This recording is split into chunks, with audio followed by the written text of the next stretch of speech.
दोस्तों, एक बार महात्मा गौतम बुद्ध के शिष्य ने उनसे पूछा कि कृपया हमें ये बताएं कि कर्म क्या है और कर्म किसे कहते हैं। तो उसके बाद महात्मा गौतम बुद्ध ने अपने शिष्य से कहा कि कर्म को समझने के लिए मैं तुम्हें एक कहानी सुनाता हूँ। इस कहानी से तुम समझ जाओगे कि कर्म क्या है और कर्म किसे कहते हैं। और दोस्तों, मैं आज आप सभी को वही कहानी बताने वाला हूँ जो बहुत साल पहले महात्मा गौतम बुद्ध जी ने अपने शिष्य को कर्म क्या है ये समझाने के लिए सुनाई थी। दोस्तों, बुलंद शहर का एक राजा था जो अपने मंत्री के साथ घोड़े पर बैठकर अपने राज्य का भ्रमण कर रहा था।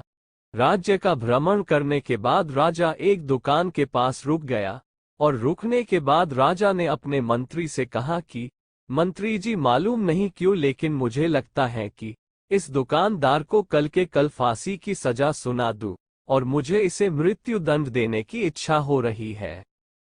उसके बाद मंत्री जी राजा से इसका कारण पूछ पाते, इससे पहले राजा उससे आगे निकल गए। मंत्री ने इसका कारण पता करने के लिए अगली सुबह भेष बदलकर आम जनता का रूप धारण करके उस दुकानदार के पास पहुंचा।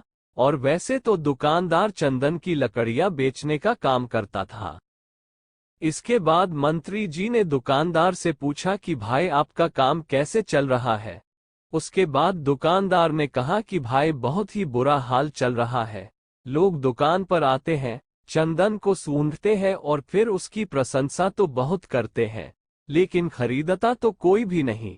और उसने आगे बताया कि मैं सिर्फ इसी इंतजार में हूं कि कब हमारे राज्य के राजा की मृत्यु हो जाए और उनके अंतिम संस्कार के लिए मेरे दुकान से बहुत सारी चंदन की लकड़ियां खरीद लिया जाए और शायद वहां से मेरे चंदन की लकड़ियां बेचने के व्यापार में थोड़ी बढ़ोतरी हो जाए और मेरा व्यापार भी अच्छा हो जाएगा।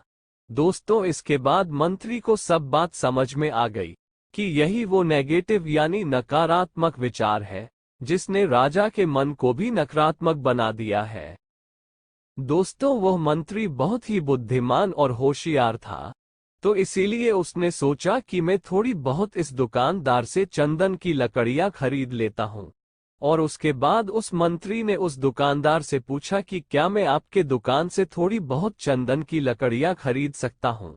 दुकानदार यह सुनकर बहुत खुश हो गया और उसने सोचा कि चलो, इतने समय से कुछ भी नहीं बिक रहा था। और उसके बाद उस दुकानदार ने कुछ चंदन की लकड़ियों को अच्छी तरह से पैक करके उस मंत्री जी को दे दिया। दोस्तों, उसके बाद मंत्री ने अगली सुबह राजा की दरबार में पहुंच गया और उसने राजा से कहा कि राजा, वो जो दुकानदार है ना, उसने कुछ चंदन की लकड़ियां आपके लिए तोहफे के रूप में भेजी है। ये बात सुनकर राजा बहुत खुश हुआ और मन ही मन सोचने लगे कि मैं बेकार में ही उस दुकानदार के बारे में गलत सोच रहा था। और उसने उन चंदन की लकड़ियों को हाथ में ले लिया और उसने उन चंदन की लकड़ियों को बहुत ही अच्छी तरह से सूंघ लिया और उसमें से बहुत ही अच्छी सुगंध आ रही थी। दोस्तों, राजा इससे बहुत ही ज्यादा खुश हुए और उसके बाद राजा ने अपने मंत्री के हाथों उस दुकानदार के लिए कुछ सोने के सीखे भेज दिए गए। उसी आम जनता का रूप धारण करके मंत्री जी अगली सुबह उस दुकानदार के पास चले गए और उसने वो सोने के सीखों को उस दुकानदार को दे दिया। दोस्तों, उसके बाद दुकानदार बहुत खुश हुआ और मन ही मन उसने सोचा कि मैं बेवजह अपने राज्य के राजा के बारे में गलत सोच रहा था। राजा तो बहुत ही ज्यादा दयालु है। और यहीं पर महात्मा गौतम बुद्ध जी ने कहानी को खत्म किया। ये कहानी जब खत्म हुई तब गौतम बुद्ध ने अपने शिष्यों से कहा कि अब आप बताएं कि कर्म क्या होता है। तब गौतम बुद्ध जी के सभी शिष्यों ने जवाब देते हुए कहा कि शब्द ही हमारे कर्म होते हैं और हम जो भी काम करते वही हमारे कर्म होते हैं और जो हमारी भावनाएं होती है वही हमारे कर्म होते हैं। महात्मा गौतम बुद्ध जी के सभी शिष्यों के जवाब को सुनने के बाद महात्मा गौतम बुद्ध ने कहा कि आपके विचार ही आपके कर्म हैं। अगर आपने अपने खुद के विचारों पर नियंत्रण पाना सीख लिया तब आप एक महान इंसान बन जाते हैं।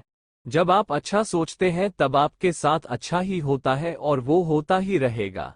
दोस्तों, इसीलिए मैं भी कहना चाहूंगा कि अगर आप अच्छा सोचोगे तो दूसरे लोग भी अपने आप आपके बारे में अच्छा सोचने लग जाएंगे।